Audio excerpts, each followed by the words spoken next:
Jordan and Zach, welcome. I'm super excited to talk to you guys.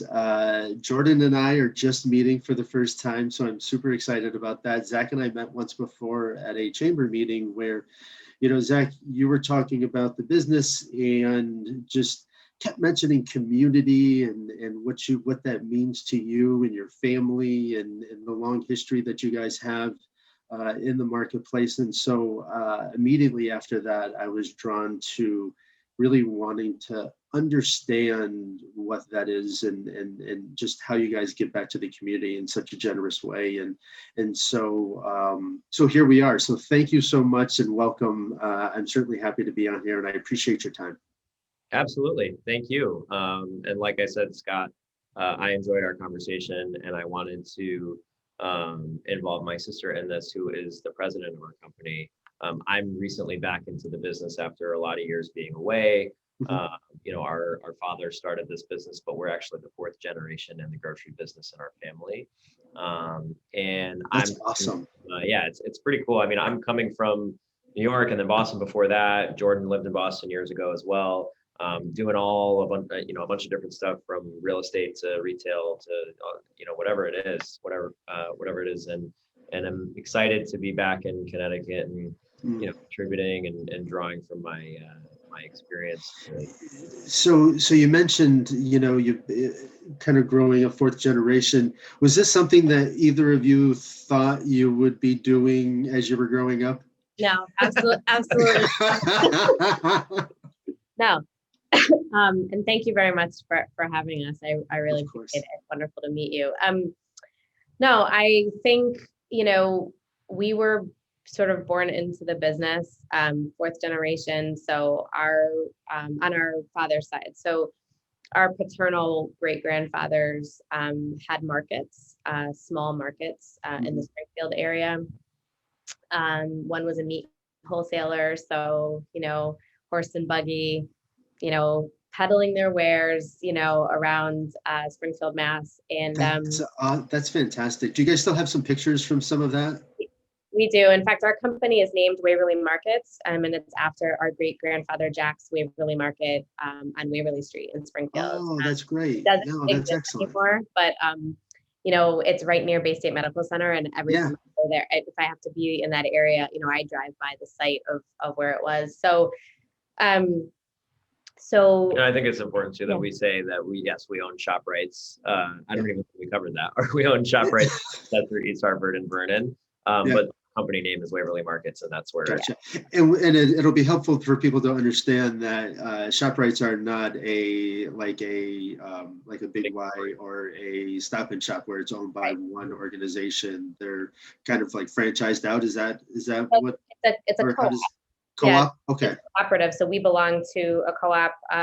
It's called Wakefern Food Corporation. They are basically the wholesale, and distribution arm of our cooperative. But we're basically 50 families that all own, stores. We have 3. Some people have 30 in sort of the Northeast. So so it's very much a family owned and operated business, very different than our competition. Mm-hmm. So, we had great grandfathers in the business. Our grandfather worked for one of those families that I spoke about in Connecticut and Mass for years, and was the president of their chain of 26 supermarkets. And in addition to having his own market in West Springfield, Common Market. And then our father also grew up in the business and worked for that same member of that cooperative. Until I was probably 6 years old, and then get out of the business for 11 years. Oh, wow. Did sales.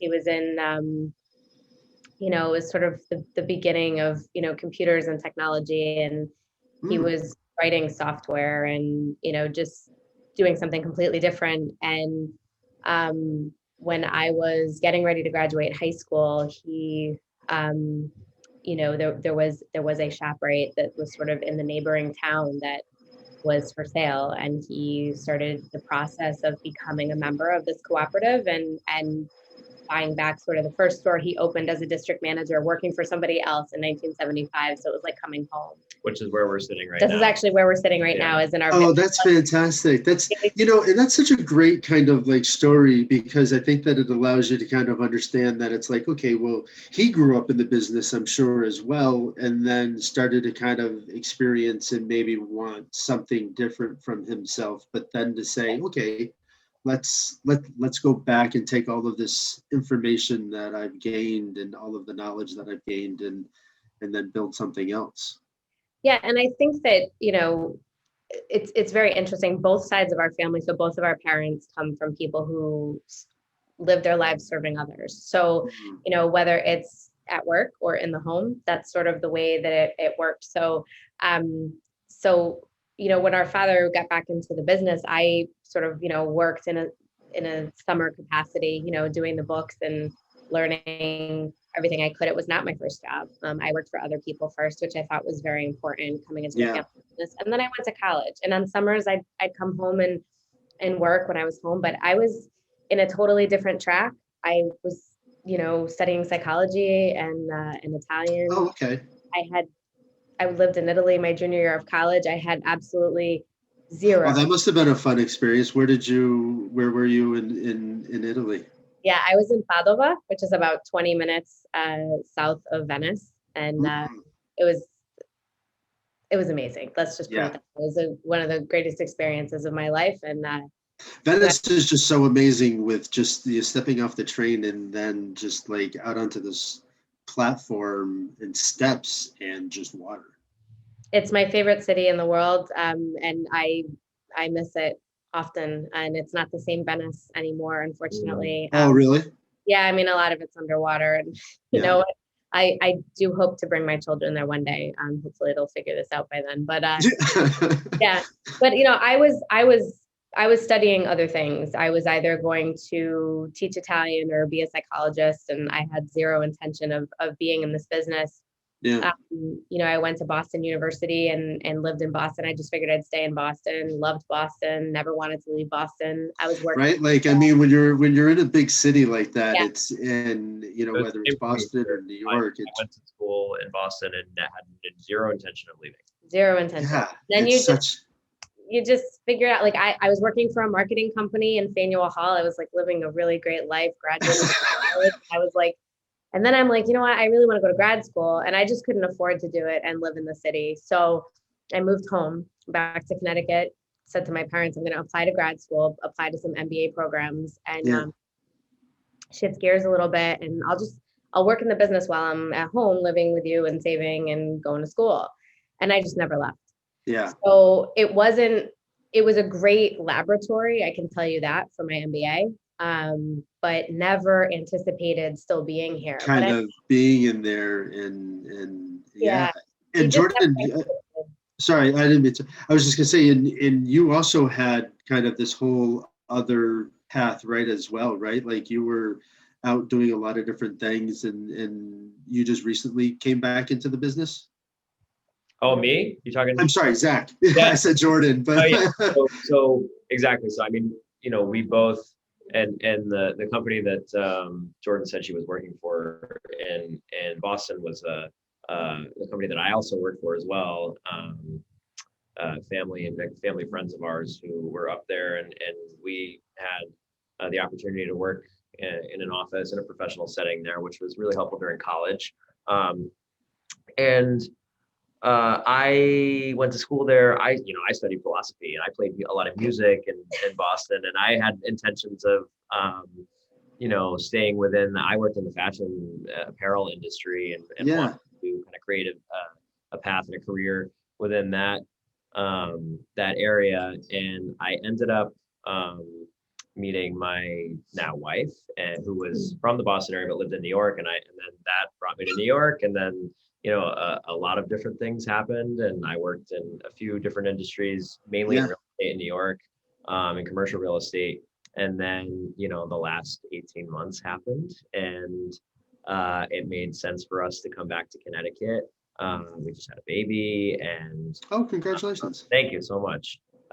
And we're just kind of looking around at the opportunity of coming back, and she works remotely, my wife, and it became apparent that there was going to be, a place for me in the business. And for me, it was really important to obviously to be excited about coming back into the family business, because like Jordan said, it was like summers, or we grew up in the stores, and it was an amazing place to foster work ethic and learn different aspects of the business, and also like get your hands dirty. I was 8 years old getting carriages, building it. Exactly. Building kind of some of that understanding of work ethic. But I'm sure, and I'm sure a lot of people kind of go through this, right? Like you want your own identity and you want your own individuality and not Yep. necessarily be defined by what your parents have done. Like, Exactly.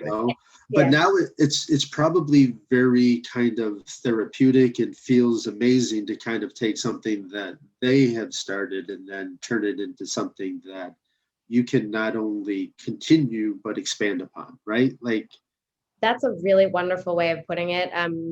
Yes. So we often in my bio, for example, that I give to people if they need it, I say I'm continuing a legacy that spans 4 generations in the food business. And that sounds very simplistic, but the reality is that's exactly what I'm doing. And we come from a very close-knit family, both of our parents' families. And I think I mentioned earlier, we have grown up serving others. So our both sides of our family of entertainers. So we had, like, in our home, so we were always entertaining. And so we learned, Zach and I not only learned from a very young age, all of my brothers and I learned from a very young age to, greet people at the door and take their coat and make them a drink, and, make sure that they had a plate of food. And I've been cooking since I was 4. I was kind of welcome them, and it's not just it's not just like, oh, come over, or right. oh yes, you're here, but like, welcome into my space. Like, this is it's for us, it's just how it is. It's how you live. And well, and I'm sure even from the great parents, kind of perspective, in a butcher shop, and it's like, yes, like you want to take care of the people that are coming into your stores. So it was much more intimate than it is now, but you don't have to lose that intimate feel, right? Like if you want a specific cut of, of meat, then, let me get that for you. Yeah, and we also, that's how we train our people, right? So we, as part of our training programs, I'll say to somebody, if they're learning about freshness and quality and, making sure that we take anything that's not perfect, off of the stand, I'll say, would you bring that home to your grandmother? Would you feed that to somebody that you love? Would you, no, then if not, then no, we're not putting it out. We'll find another use for it, or if it needs to be discarded, it'll be discarded, right? Or if somebody's walking into your department today, make them feel welcome as if you're welcoming them into your home.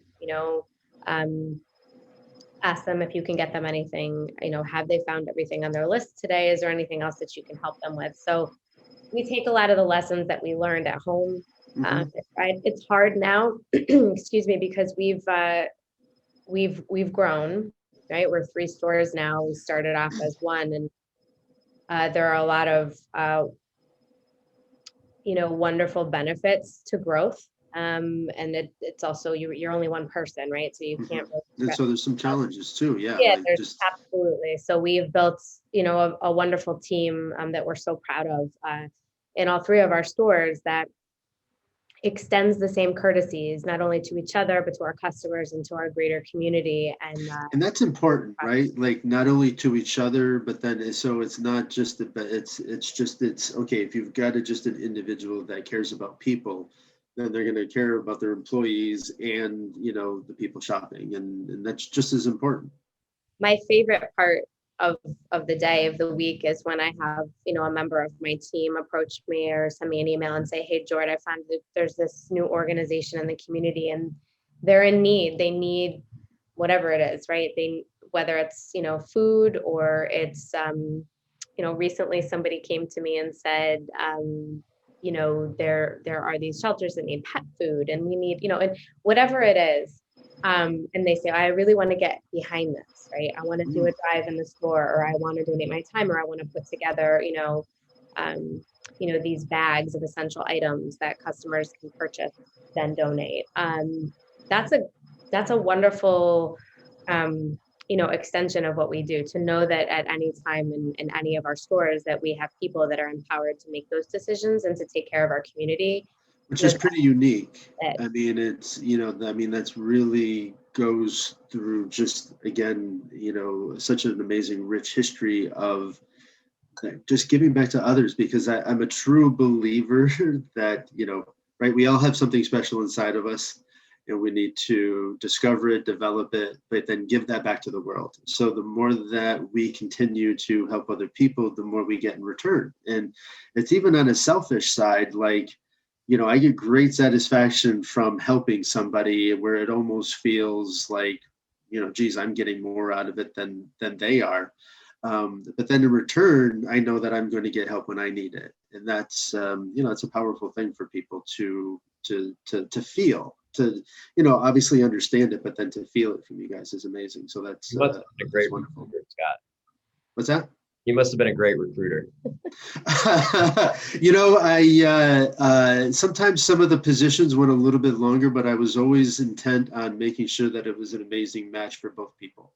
That's that was, because if the employee or the employer are, kind of on that same page, then it really doesn't make a difference. And I had a really great experience of working for Greenwich Hospital down in Greenwich, Connecticut. And they win patient satisfaction survey scores, and they're in the 93rd percentile. And so when I was hiring a nurse, I wasn't just hiring, a nurse. I was hiring somebody that was going to be taking care of somebody's mom, and so it's just all about perspective. If you set the tone from the very beginning, if this is what the expectation is, then you hire the right people who are drawn to that, and the ones who aren't, they aren't, and that's okay. Yeah. There's a place for everyone, and there's a job for everyone. And there's, we always believe in that. We have a very tough industry, especially right now. We have huge labor shortages and a lot of challenges getting people. But some of my favorite stories are people that it's their first job.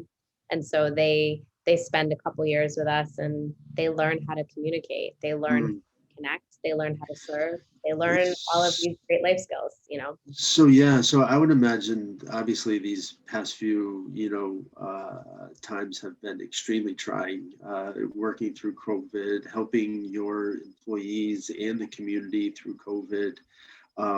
But now as an employer, there is definitely a thorn in everyone's side with trying to fill positions. And so it's, not an easy place to be for you guys right now. So how have you handled, I would say, even your own stress over, the past 2 years, year and a half? Well, I'll be very honest. The last couple of years have been very interesting. And I'll start with, 2019, we completed a major remodel of the store. We're in the ShopRite of Manchester. It's our flagship store, our vintage store, as we call it. And that was a huge project. And then I was expecting my fourth child that fall. And at the same time, doing the build out of our new store in Vernon. And then our new store in Vernon opened March 8th of 2020. And then we descended within a week and a half into a pandemic. Yeah. And I had a 5-month-old and 3 daughters at home. And I, unlike many others, I was not at home. I was not isolated. I was at work every day. And, well, yeah, I mean, you talk about, so there's been such a, and I've talked to a lot of parents about, obviously, the tough times of having children home and, helping them through the whole educational process. But then, you were home but now here you are, you still have to go to work. Yeah, I couldn't be And, home and my husband couldn't be home. So thankfully we had childcare that and contact. still going out in this middle of this Yeah, pandemic is also another level of stress that yeah, is so difficult for everyone to have yeah. gone through. I think that there's no easy way. Everybody felt a different level of stress for different reasons. I personally can't imagine being isolated at home. I think it would have really driven me to an unhealthy place. Yeah. I was still feeling a lot of stress on a daily basis, but also driven by a sense of responsibility for our staff and for Yeah. our customers. So, we very quickly put into place safeguards for our staff and for our customers. And I feel very confident and comfortable that we remained a very safe place to work and shop. That being said, when you're dealing with society basically crumbling, right, and not knowing what to do in this situation, Mhm. there's like this madness that sort of descends upon everyone, and anything that was sort of in the works that isn't an emergency gets put to the side, and your priorities shift. And I mean, it was a crisis on so many levels. Oh Um, yeah. and and while on one hand, of course, I was so grateful to be that our stores could be open and that we could be operating when a lot of my colleagues in the community were having to pause or shut down their businesses. Hmm. I felt Hmm. a sense of gratitude. But I think that we all had our own moments of frustration. I didn't have fear. I had I had frustration. I had, how is it that we're in, I said this, I was like a broken record in 2020. I'm like, how are we in 2020 and this is happening? Like, how is it possible? Come on, science. Like, let's go. Let's go.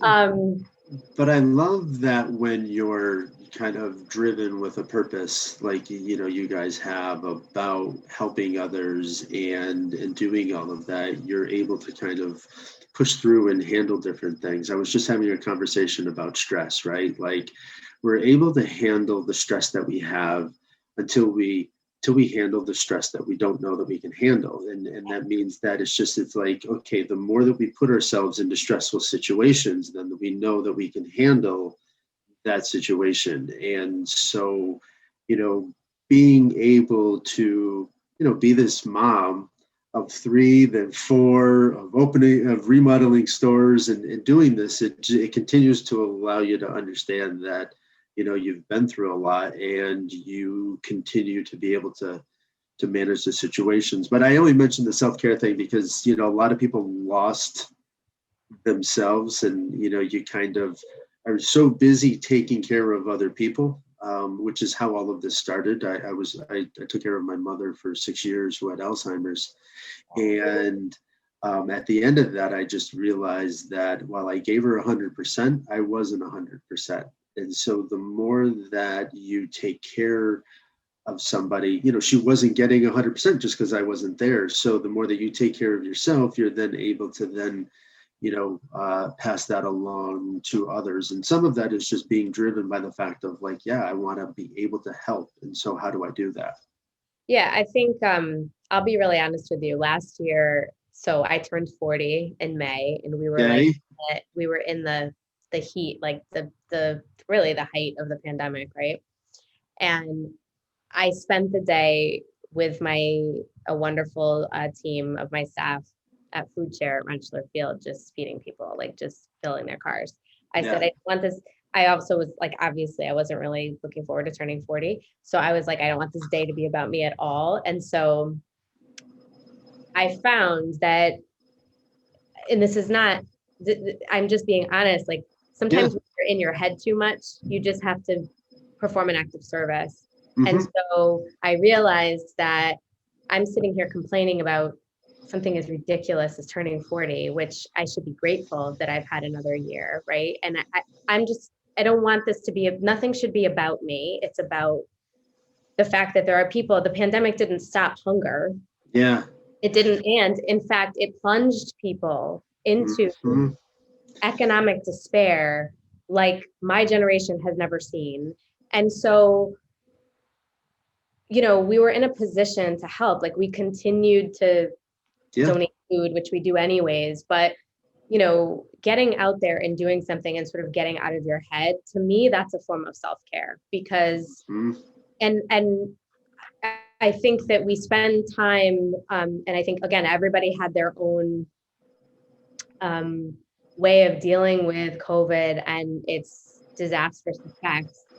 But for me, it was just about continuing to push through, connecting with people, and my children and my family, my husband and my family. I mean, my children got me through the pandemic, and they were fortunate that in September they were able to start school full time again.